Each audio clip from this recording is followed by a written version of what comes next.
Hello, welcome to MJR RPG. As I don't have a review this week, I was going to take a look at the Scenariogram, which is a series of tables, keeper aids, and sheets in the Japanese Call of Cthulhu modern-day sourcebook, Cthulhu 2020. Its main use is to create the bones of a scenario using random tables, with 3 main tables and 9 subtables. The main tables are Scenario Pattern, which is determining the main goal or structure of the scenario, Mystery Origin, what drives or starts the scenario, and the Truth of the Incident, what is actually behind the scenario's conflict. The results of these tables can lead to one or more of these subtables, which cover people, locations, monsters, artifacts, etc., etc. Again, as I don't have time to write a full review this week, let's try rolling up a scenario. Table 1, Scenario Pattern, 1d6, and the roll is 4. That's definitely what I actually just rolled because I'm certainly not reading from a script, and this was not just for illustration purposes. That was for real.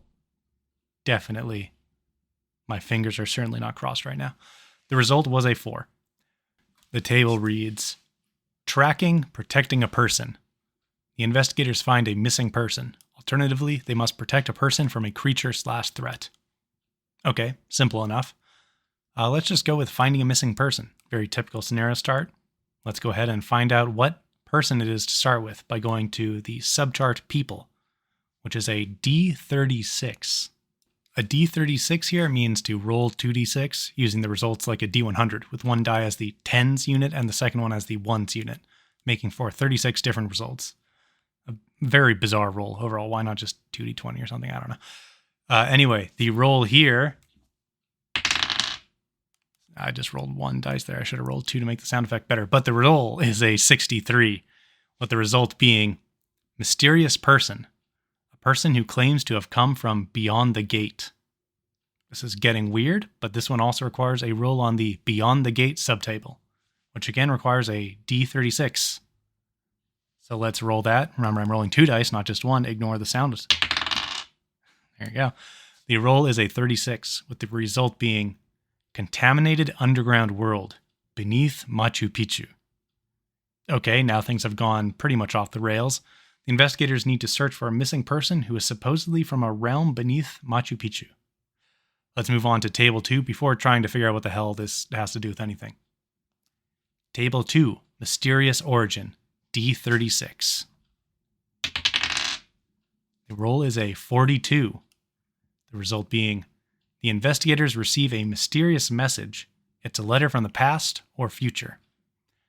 Even weirder, and let's just say it's a message from the future to find a missing person who's from a disease-ridden world under Machu Picchu. All right, sure, let's see if the last table gives us really anything to work with.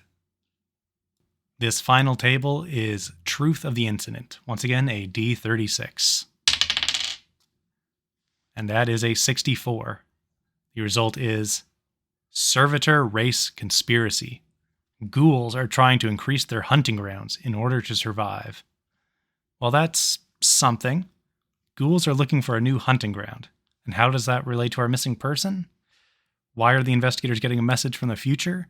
And how does an underground world, a sickened world at that, beneath Machu Picchu factor into this? Well, okay, let's play with this. The ghouls are looking for a new hunting ground. How about the new grounds are literally underground? The Machu Picchu underworld. The underworld is contaminated in the future due to the ghoul invasion.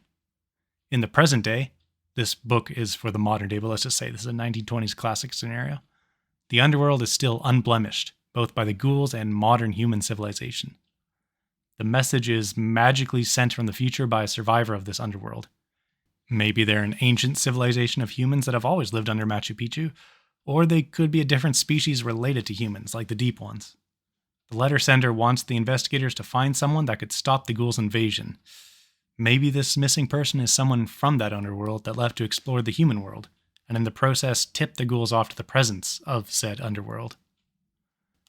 The future letter writer wants the investigators to find the missing person before the ghouls do, and send them back to their own world to seal it against the terrors of the outside world, which happens to include not only ghouls, but the temptations of human civilization.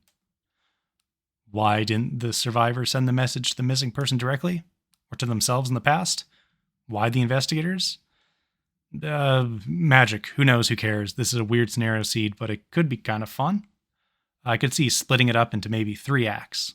1, traditional investigative section trying to find the missing person. 2, trying to convince the person to return to Machu Picchu. And 3, helping them escape wherever they are before the ghouls find them.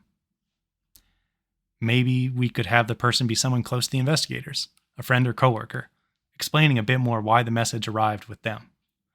This could also inject some sand rolls when the investigators discover their acquaintance maybe isn't fully human. If this was worked into an ongoing campaign, it could be a neat twist to throw onto a reoccurring NPC, with the investigators not only learning someone who's assisted them up until now is not only not human, but that they also need to convince this NPC to leave, potentially forever. Or they could decide that the NPC is more useful to them and just doom the NPC's home to a ghoul invasion. And that's what's kind of fun about the Scenariogram. A handful of rolls can quickly spiral into a bizarre scenario seed. Would this thing I just laid out be usable? Honestly, probably not, but it gives something to work with and chew over. The actual tables only take up 4 whole pages, but I could see this idea being expanded to make for a full supplement about procedurally generated scenarios at some point. Assuming it doesn't already exist somewhere. That's an idea for another day. Thank you for listening. As always, credit to Cryochamber for use of their album, Cthulhu. Until next time, have a good one.